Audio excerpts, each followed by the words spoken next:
Welcome back to the Management Diary. Today we are hosting Abdoul. He's from the University of Strathclyde. We are shooting this episode live from the University of Strathclyde, and we are going to discuss about his experience and journey to the University of Strathclyde as a Chevening Scholar.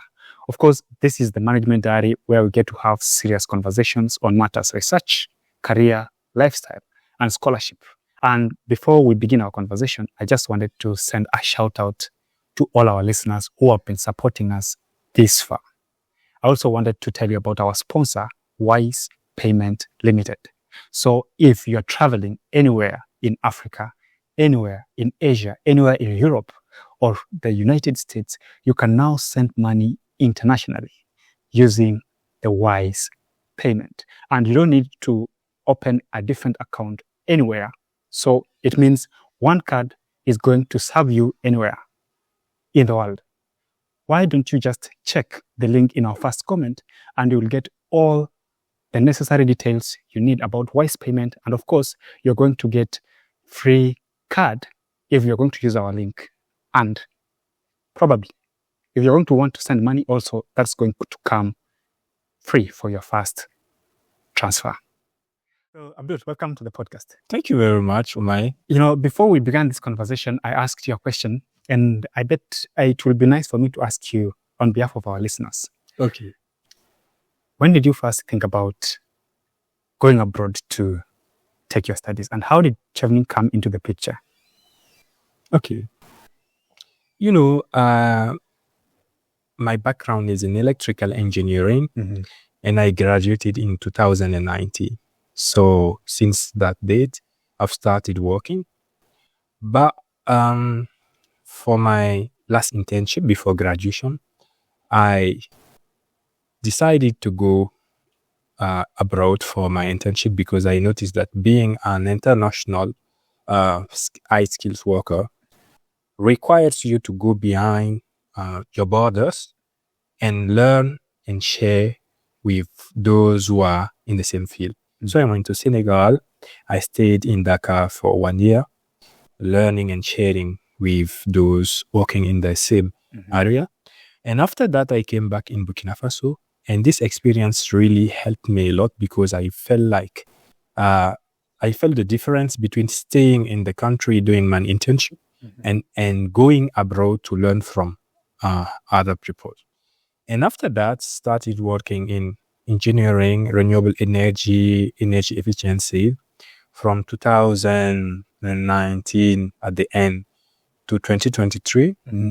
I noticed that gap between the knowledge we have, the practices we are doing in the country, and also between what is done internationally.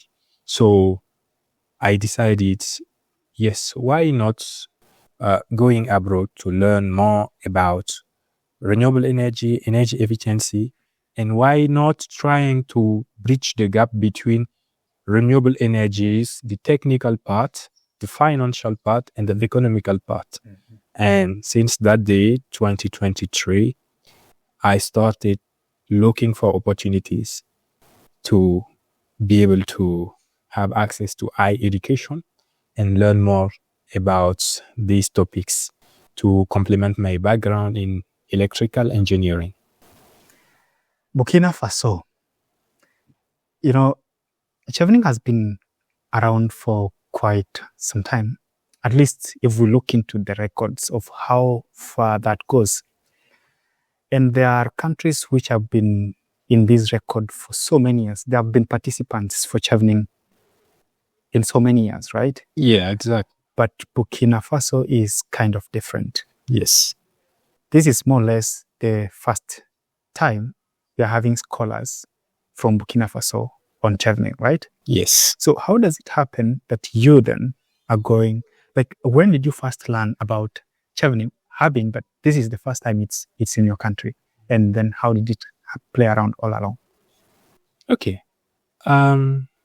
Yes. When I made up my mind in 2023 to look for an international opportunity to go abroad to study, I made a long list of scholarship where Chevening was written down, and also some opportunities. But at that time, I didn't have much knowledge about the process and the skills we have to apply on that, and the requirement to be able to be selected for Chevening. But I tried. I applied to many opportunities like Chevening and more than that in the US. And at the end of the day, I got rejected for Chevening in 2023. And fortunately for me, I have been selected by the Mandela Washington Fellowship, and I have been in the US, in New Jersey, at Rutgers University. And when I went there for the fellowship, I met great people, great minds, very good people, and we have a serious and deep conversation. And from those people, I knew more about Chevening, because some of them have been selected for Chevening, and they graduate and they are achievers. And this opportunity changed their life. I discussed with them, and we shared opportunities together, and they recommend me that I should apply again, because they are sure that I can be selected for Chevening, even if at that time when I was looking for it in my country, if we already have some achievements or not. They said it doesn't matter. They see on me the potential to be selected because they have been in that process, and I should apply for 2024, 2025, and they will be coaching me, guiding me as a mentor to go through that process. And I said, okay, why not? Let's do that. And from that time, I decided to be focused seriously on that opportunity. And I noticed that coming from French-spoken country and having French education from the background to my engineering degree, I have to improve my level in English, so that I need some certificate to be able to have access to UK universities. And then because we were in the US, I decided to take this test, the IELTS, and I went. I was not very well trained at that time because it was too short, and I had to take the test because in Burkina Faso we don't have access to IELTS. People have to travel around maybe Ghana or Ivory Coast to take the test. And then I take advantage of these opportunities in New Jersey, and then I went for the test, but my grade was not so high. And it was quite okay to have access to some universities and some courses, but the one I wanted to have access required much more better grades. So I said, okay, this is just the beginning of the story. Now I know how this test is organized. I'm going to prepare myself, travel to Ghana, and succeed this first level. That's why, that's what we have discussed there, and that's how everything started from there. You see, the UK has so many universities, and we have universities in Northern Ireland, we have universities in Wales, we have universities in Scotland and England, right? Exactly. In your Chevening selection, I'm informed you are supposed to make a selection of 3 universities. Yes. How did you single down to Strathclyde? Were you exposed to universities in Scotland before, or how did you decide now I want to go to Strathclyde, I want to go to Scotland? What drew you to Scotland? Okay. I think I made a list of 3 universities during my application for Chevening Scholarship. But before that, I had a long list. And for me, I wanted to study economics and policy of energy and climate change. So because I have my engineering as a background, and this is the way to complement it. And I have started looking for universities that provide this course.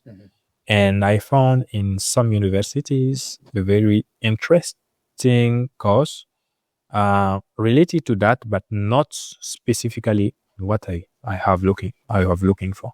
So for the first 3 universities I chose for my Chevening Scholarship was UCL, University College of London, where the course is Economics and Policy of Energy and Environmental Study.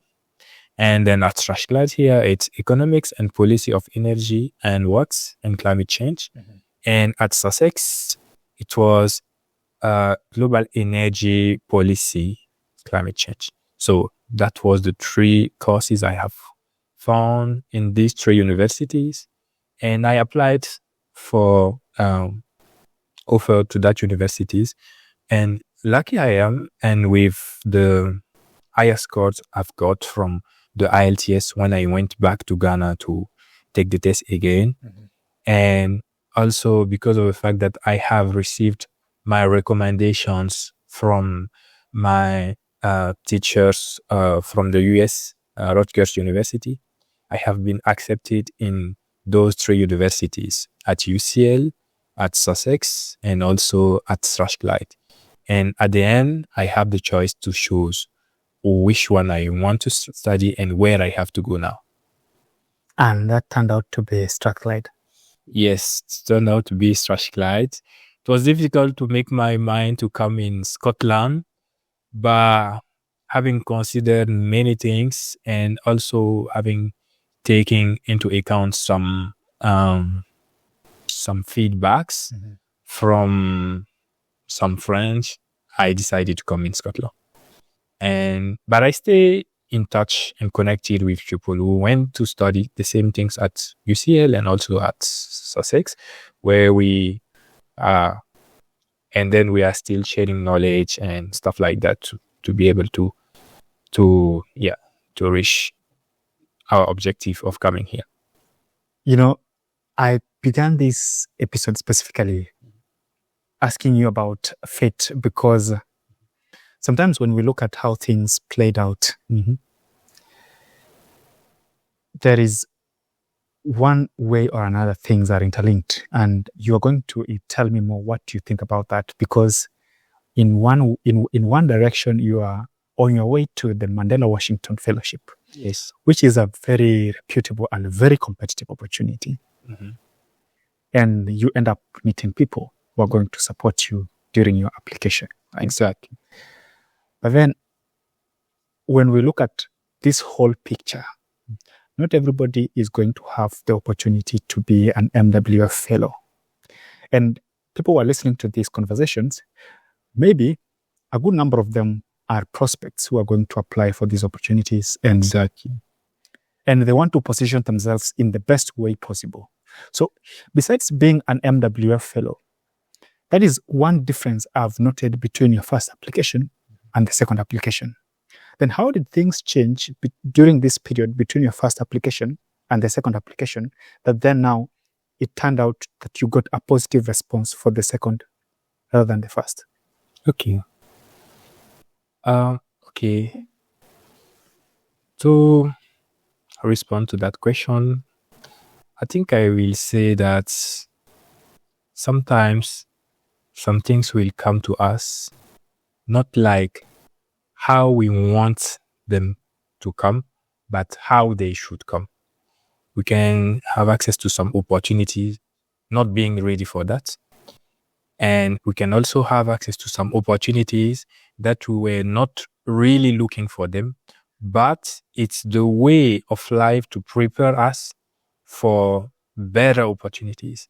And I think we should welcome any opportunities and take the advantage of the opportunities to learn, connect, and grow, to be able to level up our skills to apply for the next opportunities. And saying that, in 2023, I have applied to Mandela Washington and also to Chevening, but Chevening was unsuccessful and Mandela Washington was successful. And I think I was ready at that time for Mandela Washington Fellowship, even if it was not saying a short period of time, but the time frame was the right time for me. I had that time to spend 1 month and a half at New York, here at New Jersey, and then I think I have lived and take advantage fully of these opportunities I have at that time. And when I have been there, the doors of Chevening have been opened by my fellow friend of Mandela Washington Fellowship, and one of them, Oscar Balongo, who personally coached me through that journey until I have been selected for Chevening. And I can also forget to thank my teachers from Rutgers University. And I remember one day they asked us to know how they can help us, specifically that question. And then I said, we were involved in business track.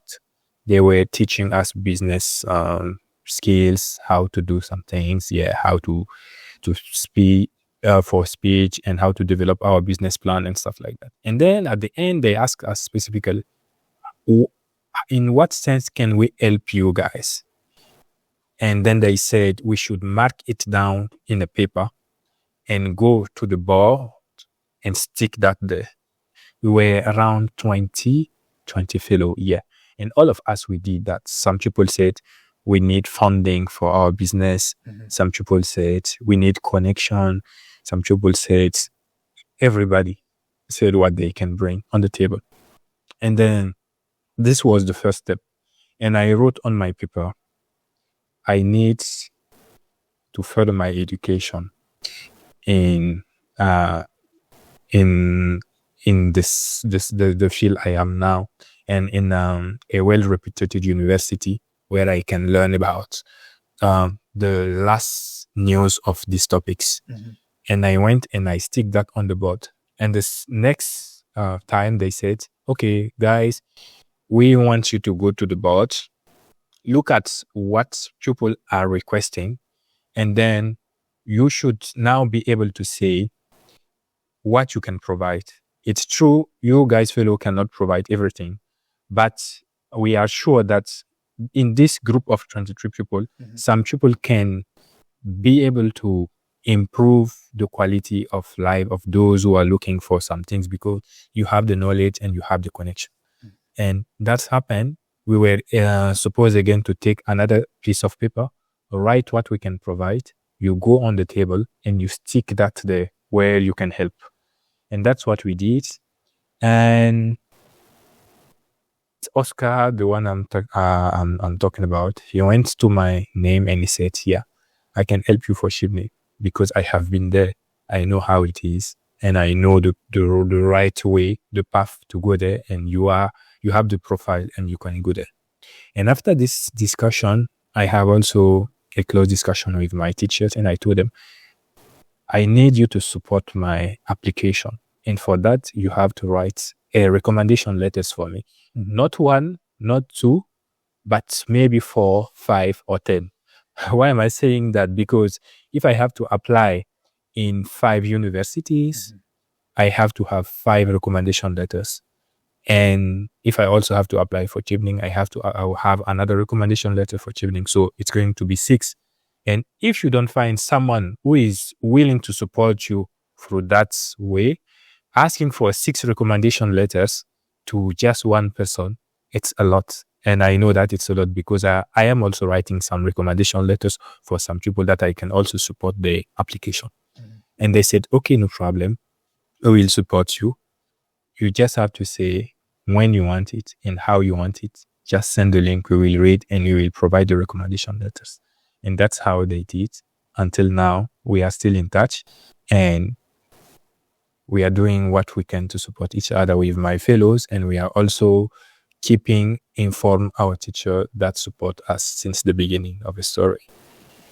You see, in this room, we have 2 other scholars.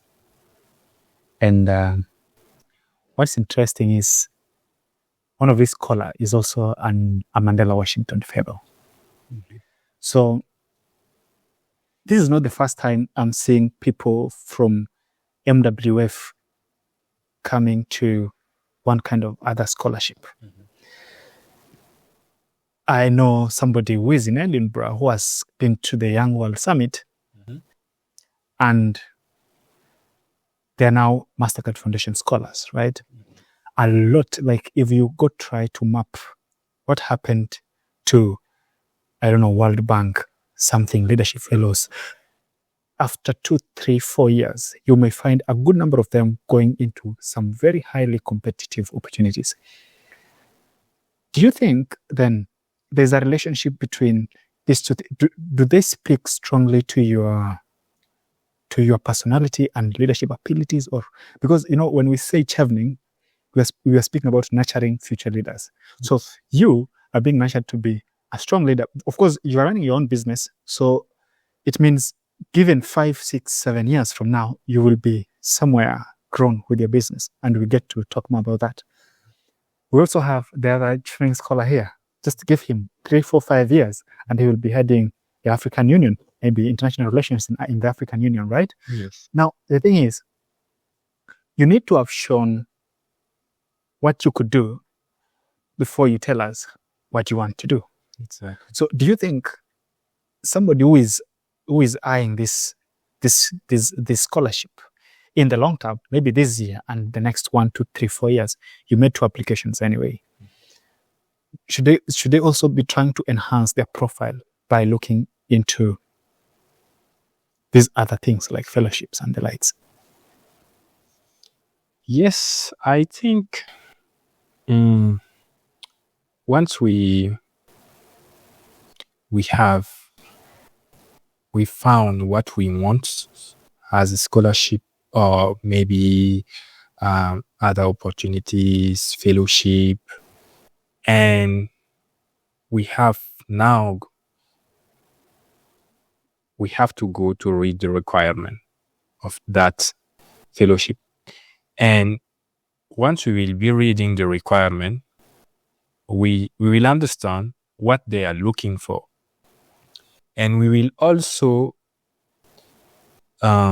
make the summary of what we have, if what we have can fit with what they are looking for.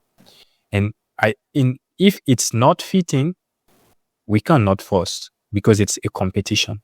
It's a highly competition scholarship and fellowship. So for me, I think we can't look for the right way to arrive to what we want to arrive. And what am I saying that, and how to do that? First of all, I think we can go to LinkedIn, look for the profile of those who have been selected to be a Mandela Washington Fellow, or maybe to be a chief nurse. And we have all the information there. We can see where these people have started and where they have ended. What have they achieved to be able to be selected to be a Mandela Washington Fellowship, or maybe to be able to be selected for the Chevening Scholarship. And we can take advantage of some profile and know what to do, what kind of fellowship or scholarship they can apply first before going to apply for what they want. And saying that, I'm not specifically saying that they should not also be applying. They can be applying, but they should not neglect the fact that they can still apply for those they think can allow them to be able to reach the goals, that is maybe at the end, the Chevening or another opportunities, maybe for the YPP and stuff like that. So having come from the United States now, you've had a contact, somebody who is going to support your application. Then how did it play out after that? Okay. I can say, from the time they have agreed to support my application to now, we are still in touch, and connection is very important, and building and nurturing connection. From my selection to now, I kept them informed on what I am doing until right now. We have finished courses and we are writing dissertation. They know what I'm writing. we are still in touch. We talk very usually. And I think this is the most important thing, to nurture relationship, not connect with some people, just got what you want from them and forget and like let the relationship die. Because once you build a relationship, it's something that bond between you and some people, and you have to keep it alive. Because today maybe you want support, and tomorrow you can support, and the day after that both of you will support each other. So it's not going in just one way. That's why I'm saying I was asking for support, and I can also support, and I will also support. Because for now, I am in a place where I can support people for the Mandela Washington Fellowship application, and I can also assist and support people for the Chevening Scholarship application. Yeah. This episode is being recorded in the last week of August. Yes. And right now, Chevening is open for application. You, as the listener, are considering making an application. And Abdul here was applying to this same scholarship 2 years ago at this same time, if I'm not wrong. Yes. So could you tell us what happened then? When you finished making your submission, I don't know if are you an early or a late person? When did you submit your application? Application for Chevening. I think I'm an early person. No. I think I'm an early person because I have started writing my Chevening application.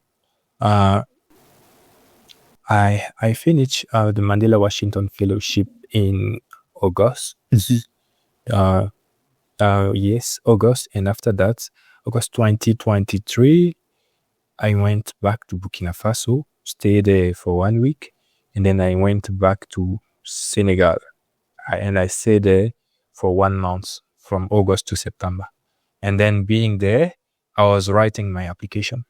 I wrote it and I revised it many times, and I was ready. I think I went through not all, but most of the support documents, posts, videos from YouTube of how to write an outstanding essays for that scholarship.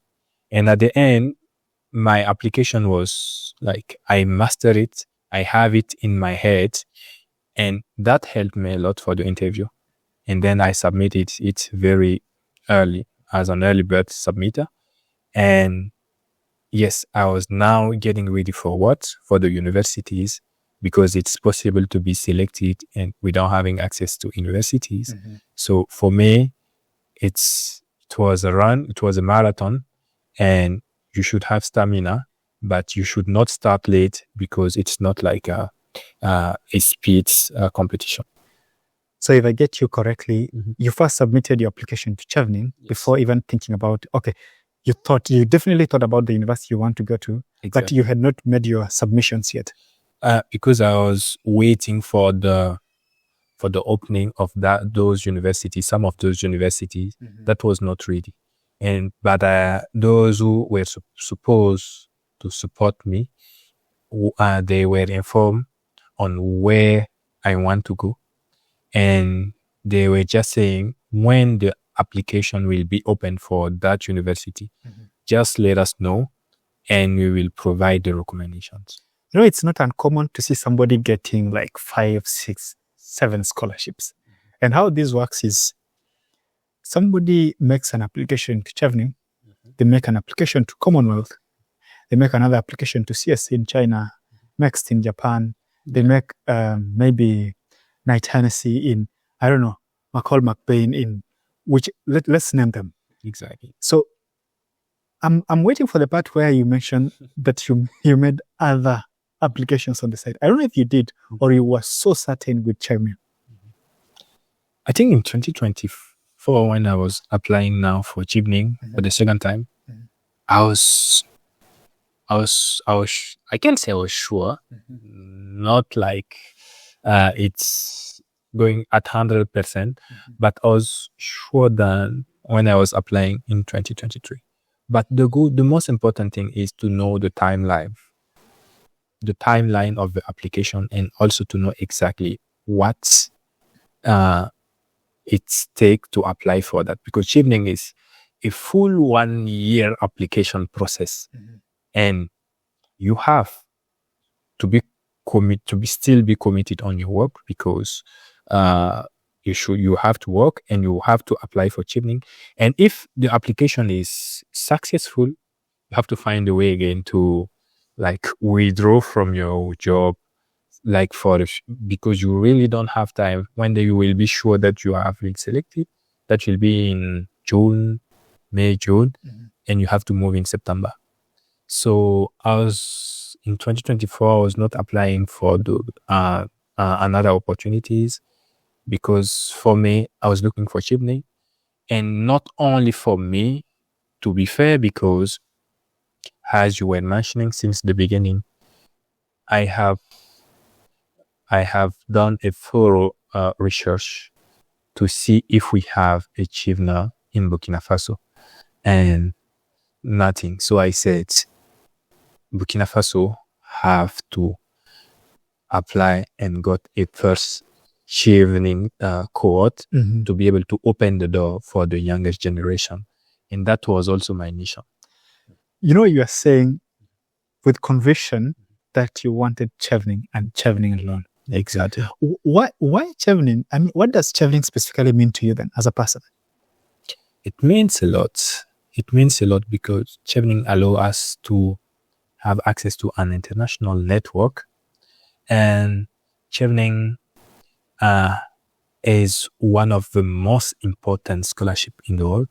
And if you look at the number of Cheveners fellow network, you will see that it's amazing. You will find Cheveners everywhere. And once people have been here in the UK, study their master degree, finish, succeed, and become achievers, as we are doing now, I am doing now, I can say that if you look at the back from where you come from and from where you are now, we can see a huge difference, not only on what you have learned technically and soft skills, but also the fact that you will be immersed in a cultural shock that will help you to understand, to grow culturally, and to reach another level of understanding of a human being, of people, of culture, of different things that may not be clear to you when you are just staying in your country and just having only a one direction view of things. So that's the thing. That's what I was thinking for. And that's what I really noticed being here, spending my year studying at Strathclyde and discovering the UK, Glasgow, and turning around. And yeah, I think I'm not the same person compared to when I came in September. Well, we will come to that point where you're going to tell us what actually changed between these two times. But you were just taking us through the application. Yeah. And you made your submission early enough. Exactly.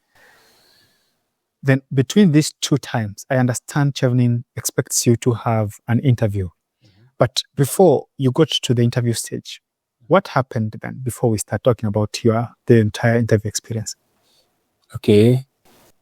Yep. After the application after we submitted our application, I was still applying for my offer in the universities. As I told you, I was waiting for the application to be open in some universities.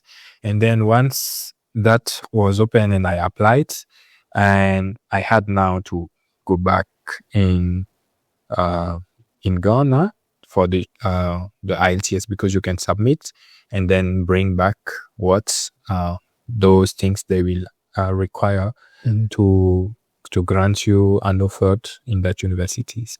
And then after doing all of that things, now I received in March this email saying that you have been selected for the Chevening interview, and it's going to be in Ghana and also Ghana British Embassy, and also you can do it online. And I said, okay, I prefer to go and meet people and have them face to face and talk about, yes, what I have submitted, who I am, and what am I looking for, and what is my career plan. So where were you at this time? Were you in Burkina Faso Yes. or Senegal or Ghana? No, at that time I was in Burkina Faso. At that time I was focused on my business and on my application in Burkina Faso. But I was now supposed to travel to attend this interview in Ghana, because Ghana and Burkina Faso by flight is going to be 1 hour. By bus, it's going to be 24 hours. So you can go there very fast for this kind of thing.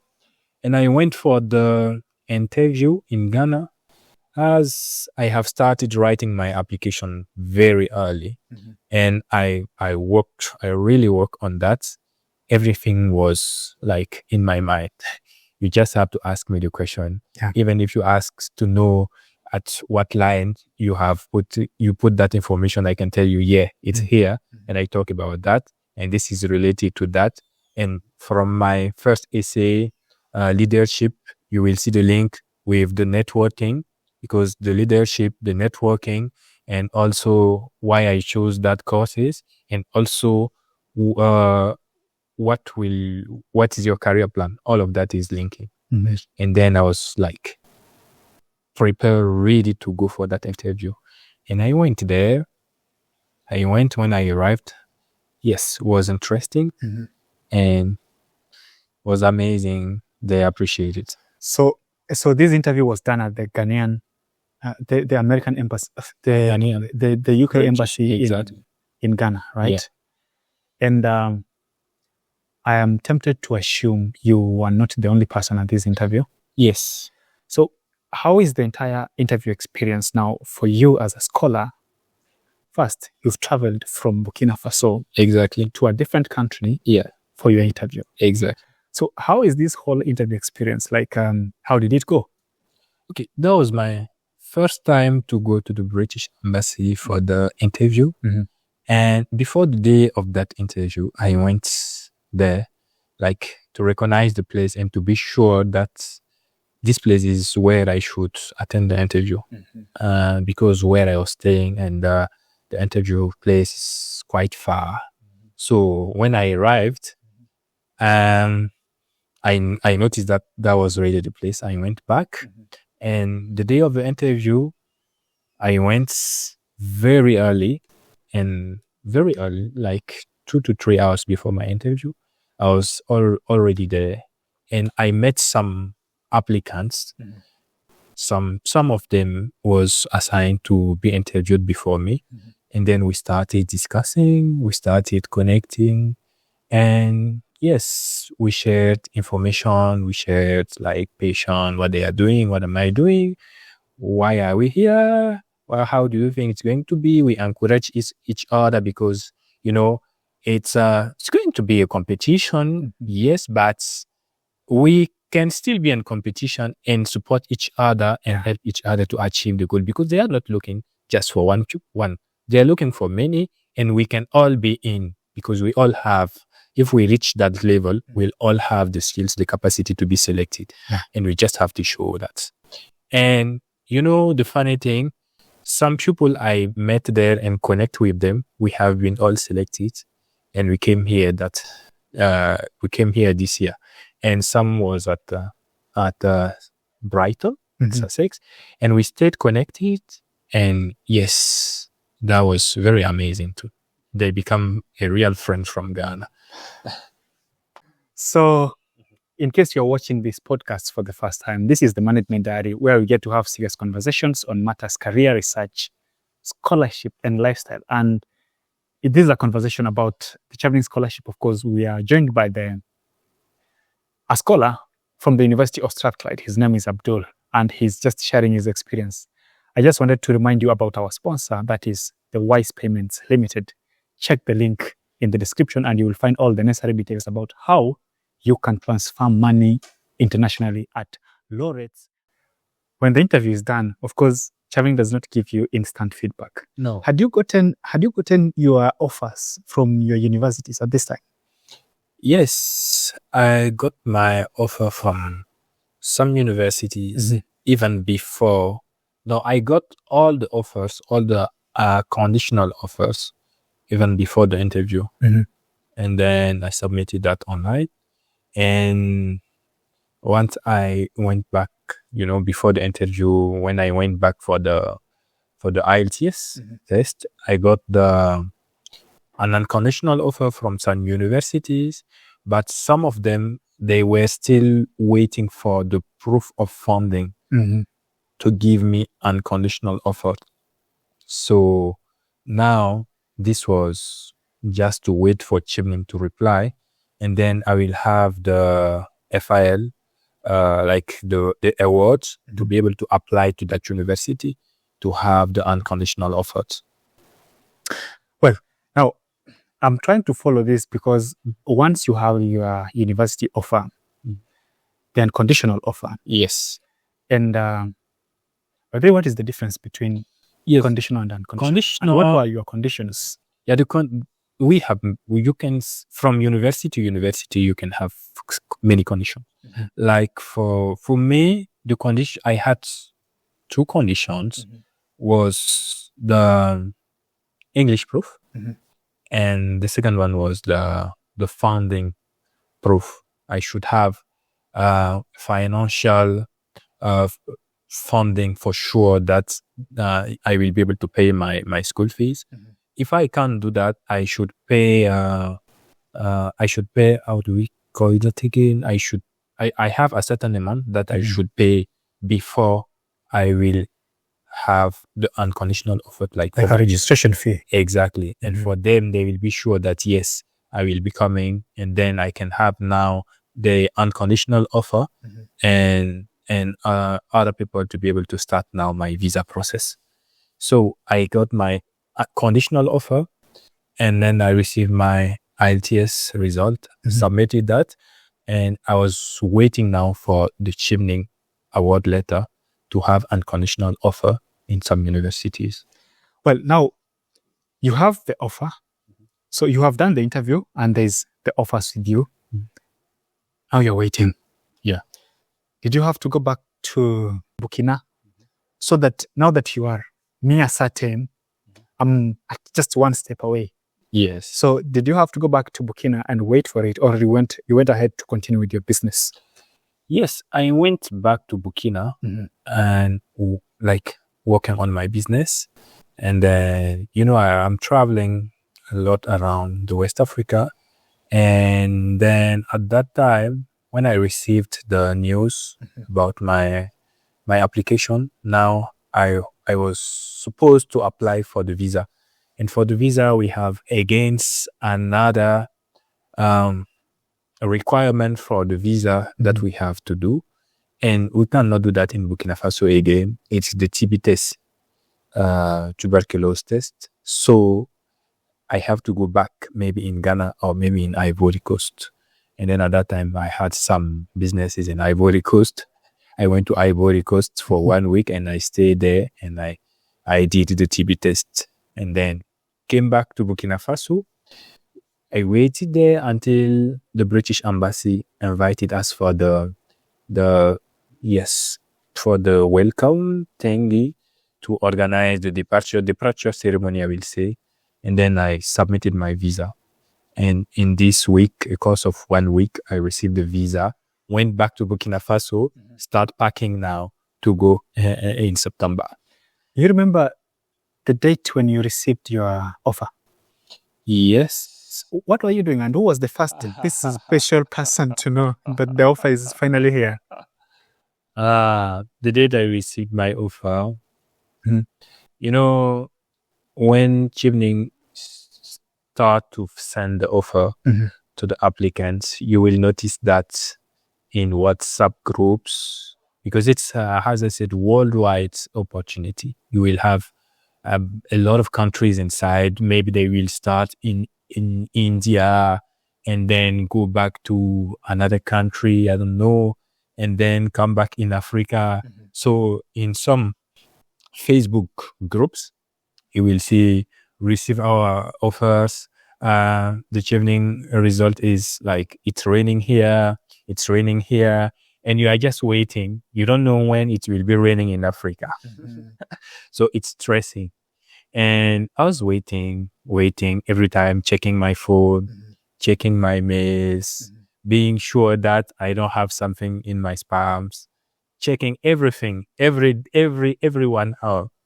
And then the day I received that was early morning. I went to sleep at night, and then I woke up the morning, and I took my phone. When I took my phone to like just see what I have, and I saw this email from Chevening.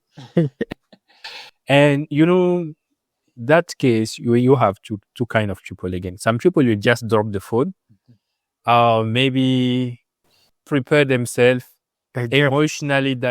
I didn't read the message yet. Some people will just try to be ready, to assess, to digest the information, if it's okay or if it's not okay. And some people can still drop the phone, wait for 1 hour, 2 hours before reading the message. And some will even give that to a friend to read it for me. I can read it. But when I took my phone and I see that information, for me, when it's here, just read it. That's life. And we continue. And then when I saw Chevening email, I said, okay, you are here now. Let's see what it is. And then when I open it, congratulations, you have been selected for Chevening. I said, okay. Yes, thanks God. And then I drop my phone and I take a deep breath first, start to think about, yes, what's the future reserved to me? And I prayed, and then I informed my tight-knit family to because they were also informed of that process. And after that, what was the thing now? The thing is to get ready, because it's too short. When you received your offer, you have to organize everything, to set everything up before you move.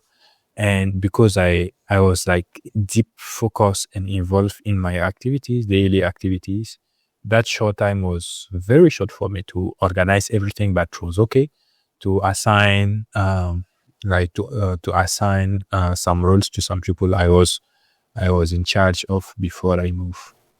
So you have an offer, and this offer eventually transitions to you getting your visa to the UK, and this visa everything is covered. Anyway, guys, we are not going to tell you about what package Chevening brings, because that is public information. You can go check it out there. But when we say it is fully funded, we mean it is fully funded. So most of your expenses are going to be taken care of, most or all your expenses, right? All the expenses. And what I can add, even for Berkeley, if you have to travel to go for your TB test, they will fund that, will pay back that. And also, if you have to go to another country for your visa, they will also pay it back. Yes. So that is what we actually mean by fully funded. But then, now you have attended your pre-departure briefing, and this is where now you get to meet. Yeah, this is that year's scholars for the first time. Yes. Right? In person. Probably you might have met online in these groups, but now you get to meet in person. Yeah. So between the pre-departure and your time coming to the UK, was there anything else that was provided? When did you guys get updates on when you're traveling, where you're going to, where you'll be living as a student and such? Yes. Before the pre-departure event, as I said, the day I went for my interview, I went early and then I went back late. So that day, I met most of those who were supposed to attend the interview that day. So before the pre-departure ceremony, I met some people that have been selected and are in my cohort. So we have started building this connection, and we met together again at this pre-departure ceremony, and that was nice. Yeah, Yeah, congratulations. Finally, we are here together. Yeah. And and after that, after the pre-departure ceremony, we were now supposed to finish the process, visa, activate cards and stuff like that. So we set up a group WhatsApp where we were all there trying to support each other on what to bring, what not to bring, how to have to book accommodation, how to travel safe, how is the UK, things like that. And also to be able to reach out to some chiefners, chiefners of just the year before, 2023, those were getting ready to go back. And then I met someone from Ivory Coast, and he was studying here at Strathclyde, studying exactly the same course I studied here. And this man also helped me a lot because he showed me the way. He was the first one here, from Ivory Coast, to study that here. And he told me what to do, how to do, and what to not do to succeed here. And that was very important for my journey. Now, we are now talking about this transition up to when everything now has been set. Now, the only thing that is remaining is you to get on that plane. Exactly. And come to the UK. Yeah. Right? So, where did you live? From where did you live until you got to the UK? I left from Burkina Faso and then landed at Edinburgh, in Edinburgh there. So when I arrived in Edinburgh, a funny story, the first man I met, he is Scottish. His name is Gosh, Mac Gosh. So when I arrived there, imagine what's happened. I had my luggages. I had 3 suitcases and my carry-on, my backpack. And I was struggling with all of them, trying to understand the system, how to take the bus, because I checked that before I arrived. I was looking for the bus number, but it was not so easy for me to understand because everything was new country, and everything was different. And when I met that man, he was also looking at me where this man come from? But I didn't stay shy. I went to him and then I asked him, please, can you help me to find my way? I'm looking for the bus that will leave from Edinburgh to go to Glasgow. Can you help me? And he said, oh yeah, of course. Just follow me and then I'm going to Glasgow. I will show you the way. And then we came together. He brought me until Glasgow here, and he also helped me to take the taxi from the bus station to my accommodation. And we exchanged the number, and we stayed in touch. And after that, he invited me during Christmas, and he brought me a present. We met in the coffee shop. We had that coffee, and then we discussed. He asked me to know how is it going, the study. If I'm facing some difficulties, I can share with him. He will help me as he can. He's a Scottish man, very kind, very good man. You see, now 1 year in the UK, and you had also spent time in the US. Yeah. So, is it UK or US? Very difficult to ask this question. Why? Because I stayed here in the UK for 1 year, but I stayed in the US for a month and a half. And in the UK, I have been in many places, many places, and I experienced the winter. That is not easy in UK. But I haven't experienced the winter in the US, and I was there during summer. Summer is very nice. I've been in New Jersey, I've been in New York, I've been in Washington. And, for me, it's not about the land, not the country. I think it's mostly about what you will do being in that place with the people. And that's the most important thing. I met very nice people in the US, and I met very nice people in the UK. For example, I met someone, I went to LinkedIn, I saw someone who is doing amazing things, and I reached out to him, and today we are now talking here together, and his name is Omae, who is doing what we are doing right now. And that's something I really appreciate. So US, UK, Africa, Asia, it depends on us, on what we are doing there, and what connection we are making, and how are we leveraging this connection to change life. I'm looking at you and I'm looking at an entrepreneur because anyway, when your journey started all through, it has been all about how you've been working on your company through MWF to the UK, and you're still here anyway. Exactly. So you are running an organization, a business. Yes. I'm not going to assume that you closed shop. No. When you left home, right? So as we are just about to wind up,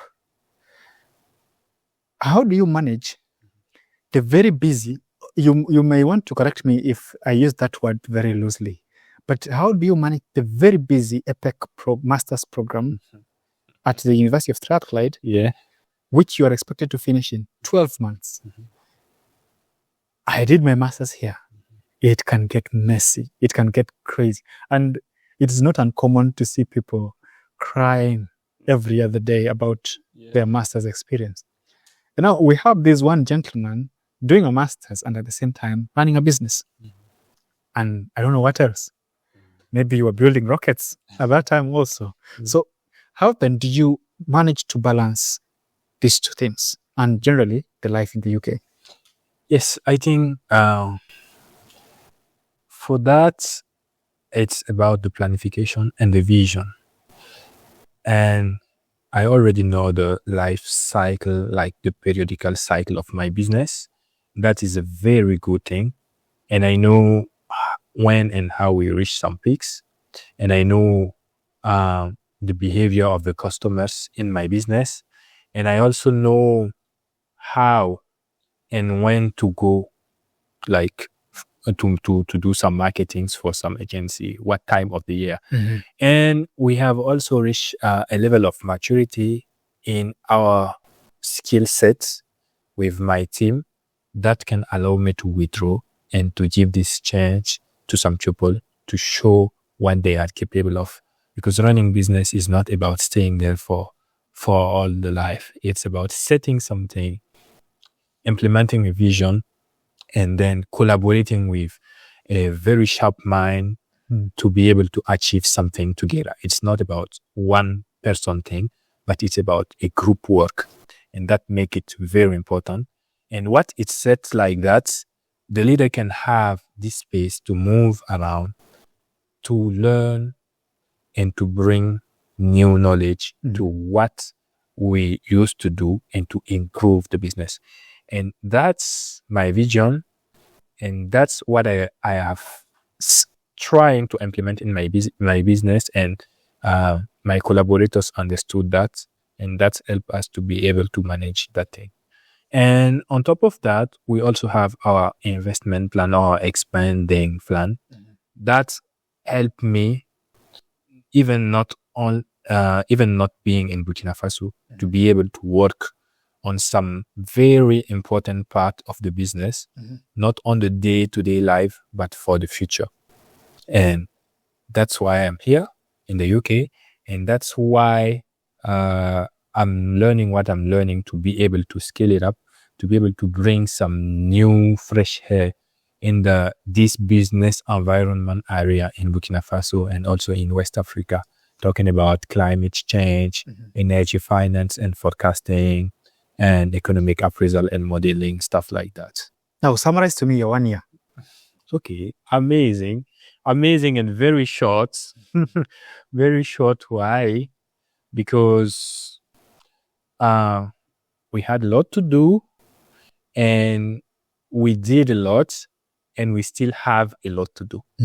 So I have to go now, but I'm leaving the UK. I'm going back where I come from. I think we have much to do there. But I'm not staying. I will not be back because I think in this new world of today, we have to clear the borders in our mind, in our heads, to be able to work with everyone, everywhere, and learn and share with everyone and everywhere. Abdoul, Yeah. who came to the UK, is not the same Abdoul who is living the UK. I did not say that. You said that. We said that. What is the difference between the Abdoul who came in and the one who left? Okay, I think, even, and let me take an example. First of all, an example, for instance, take the education in Africa, the way it's delivered, the way we have been taught, it's completely different from here. And in my work in Africa, I was also sharing my knowledge in energy efficiency with some students in some universities in Ouagadougou. And I noticed a very huge gap between the way it's done. Not saying that this is better than that, but using what those people are doing here in the UK can help to improve what we are doing in Africa. And also using how we are doing in Africa can help also to improve what some are doing here. So I think it's learn and share.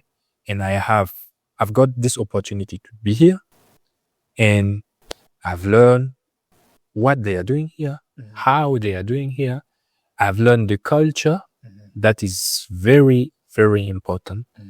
And I've learned the value, the principle, and this is something that will help me throughout the rest of my career. I'll tell you something special about the person who is listening to this conversation, especially the person who has listened to this conversation this far. You see, by the time somebody sits to listen to a conversation like this for this time, there's something special about them. They know what they are looking for. And these are the future scholars that we are speaking to at the moment. And as you sit here, next year, 2 years from now, 3 years, we will also be having a discussion to this person who is on the other side of the screen. Now, what would you say before they come to this side of the screen? What would you say to them as they're sitting there? Okay. Yes, what I have to tell to them is to have a dream, to know where they are going, and to do everything to achieve that, and to break them by step, because it's very important. If you have as an objective to reach the sky, you have to start from the bottom, divide it by steps, and walk through that every step to be able to reach the sky. But when doing that, the most important thing is to consider is what and how you will be with people you will meet in your journey. Because however you are good, whatever you are good at, what you are doing, it's not enough to be able to go far where you want to go if you don't pay attention to the relationship you are building with people. Because people can be a consequence to level up very fast, to help you to reach your objective, and that's not something to neglect. And if we have some people watching that right now, it's because they are working on their relationship skills, and they want to know and learn about people that will help them to make something interesting in this life.